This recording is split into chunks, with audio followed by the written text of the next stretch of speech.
गर्मियां आते ही वो सुबह सुबह की थकान, पेट का भारीपन और बेवजह का चिड़चिड़ापन, जाना पहचाना लग रहा है ना। नमस्कार दोस्तों, आज हम बात करने वाले हैं एक बहुत ही कमाल की प्राचीन आयुर्वेदिक उपाय की, एक ऐसा प्राकृतिक कूलिंग लड्डू जो गर्मियों की इन सारी परेशानियों को बिल्कुल अंदर से शांत कर देता है। तो चलिए सीधा इस एक्सप्लेनर में डाइव इन करते हैं और इसके पीछे के असली साइंस को समझते हैं। आज हम इस पूरी प्रक्रिया को 6 आसान हिस्सों में डिकोड करेंगे। पहले बात करेंगे द समर हीट प्रॉब्लम की, फिर द पित्ता बैलेंसिंग सॉल्यूशन की, उसके बाद उन 8 हीलिंग इंग्रेडिएंट्स को समझेंगे, फिर जानेंगे द गोल्डन सीक्रेट यानी सैफरन के बारे में। इसके बाद मैं आपको बताऊंगी कूलिंग लड्डू तैयार करने का तरीका, और आखिर में इसकी प्रॉपर डोसेज एंड स्टोरेज। तो चलिए बिना टाइम वेस्ट किए अपने पहले सेक्शन से शुरू करते हैं, द समर हीट प्रॉब्लम। आखिर ये गर्मियां आते ही हमारी बॉडी इतना स्ट्रगल क्यों करने लगती है? आपने पक्का नोटिस किया होगा, सुबह उठते ही एक अजीब सी थकान महसूस होना, पेट एकदम भारी भारी सा लगना, सीने में जलन और चेहरे पर बिना वजह ब्रेकआउट्स। बात बात पर गुस्सा आना भी बहुत कॉमन है।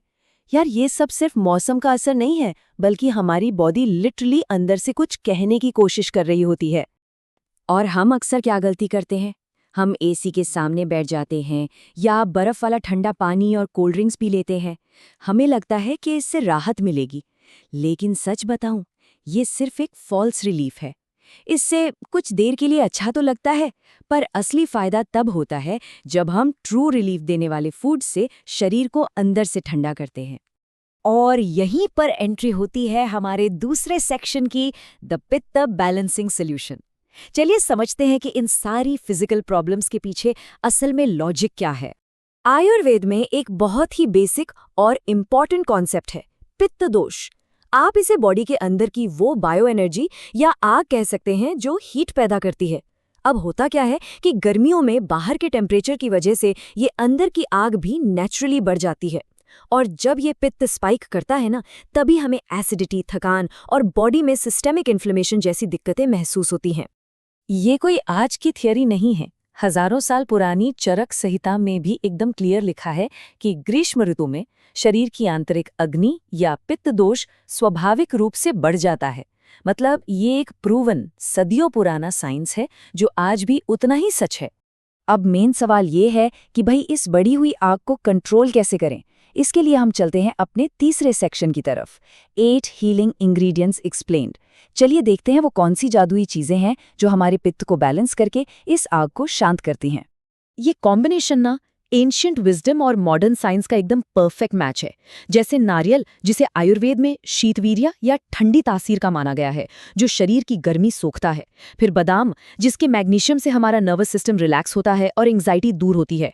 खसखस यानी पॉपी सीड्स हमारी बॉडी के टेम्परेचर को रेगुलेट करके बढ़िया नींद लाते हैं। और तरबूज के बीज, ये गर्मियों में पसीने से जो जिंक और प्रोटीन बह जाता है ना, उसकी कमी को पूरा करते हैं। इसके बाद आता है खजूर। ये बिना ब्लड शुगर को स्पाइक किए अपने आयरन और पोटेशियम के जरिए आपकी थकान को छूमंतर कर देता है।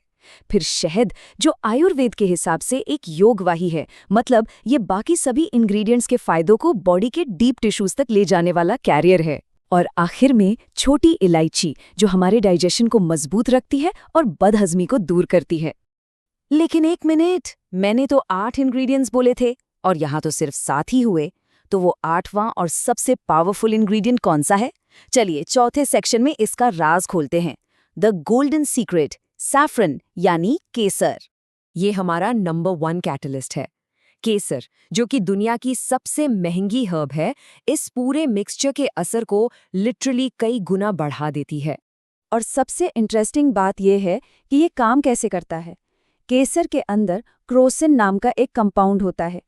ये कंपाउंड हमारी बॉडी की अंदरूनी इन्फ्लेमेशन को कम करता है, मूड को एकदम से अपलिफ्ट करता है और स्किन को अंदर से ब्राइट करता है। मॉडर्न साइंस भी मानती है कि डिप्रेशन और एंग्जाइटी से लड़ने में ये बेहद असरदार है। तो थ्योरी तो बहुत हो गई, अब आते हैं प्रैक्टिकल पार्ट पर। Section 5, preparing the cooling laddu. इसे बनाना कैसे है? चलिए मैं आपको इसकी एकदम सिंपल और सटीक रेसिपी बताता हूँ। मेजरमेंट जरा ध्यान से सुनिएगा। आपको चाहिए 1 कप नारियल का बुरादा, 1 कप रोस्टेड बादाम का पाउडर, 1/4 कप खसखस, 1/4 कप तरबूज के बीज की गिरी, 1 कप शहद, 1 कप खजूर का पल्प, आधा चम्मच इलायची पाउडर, बस 1 चुटकी केसर और 2 चम्मच हल्का गरम दूध। और हाँ, ये लिस्ट सुनकर टेंशन मत लीजिए, इस पूरे काम में आपको बस 10 मिनट लगने वाले हैं। जी हाँ, सिर्फ 10 मिनट। वीकेंड पर इतना छोटा सा कमिटमेंट इस पावरफुल रेमेडी को तैयार करने के लिए काफ़ी है।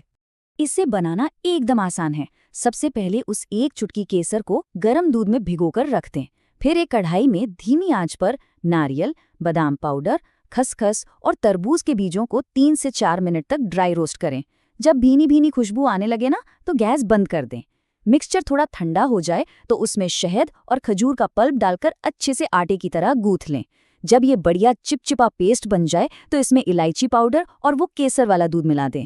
बस अब हाथों पर हल्का सा घी लगाइए और इसके लगभग 1.5 इंच के छोटे छोटे लड्डू बना लीजिए, आपका उपाय तैयार है। लेकिन कोई भी रेमेडी तभी काम करती है जब उसे सही तरीके से लिया जाए। तो अब आते अपने आखिरी सेक्शन पर, प्रॉपर डोजेज एंड स्टोरेज। सबसे जरूरी बात है इसका डोज। आपको रोज सिर्फ 1 से 2 लड्डू ही खाने हैं। सबसे बेस्ट टाइम है सुबह नाश्ते के साथ या फिर शाम को 4 बजे के आसपास। आप इसे पूरे समर सीजन यानी अप्रैल से सितंबर तक बेझिझक खा सकते हैं। और कमाल की बात यह है कि आपके एनर्जी लेवल्स और निखरती स्किन में सिर्फ 7 से 10 दिन के अंदर ही साफ फर्क दिखने लगेगा। और जहां तक इसे प्रिजर्व करने की बात है, तो इन लड्डुओं को एक कांच के एयरटाइट जार में डालकर फ्रिज में रख दीजिए। ये आराम से पूरे 2 हफ्ते तक एकदम फ्रेश और असरदार रहेंगे। तो दोस्तों, देखा आपने कैसे हमारे ही किचन में मौजूद आम सी लगने वाली चीजें जब साइंस और एंशिएंट विजडम के साथ मिलाई जाती हैं तो शरीर के लिए एक परफेक्ट शील्ड बन जाती हैं। इस एक्सप्लेनेशन के बाद मेरे दिमाग में तो बस एक ही सवाल आ रहा है कि इस मॉडर्न किचन पैंट्री में और ऐसे कितने प्राचीन उपाय छिपे बैठे हैं जिन्हें हम आज भूल चुके हैं। आप क्या सोचते हैं? इसी सवाल के साथ मैं आज विदा लेता हूँ। सीखते रहिए और अपनी सेहत का ख्याल रखिए।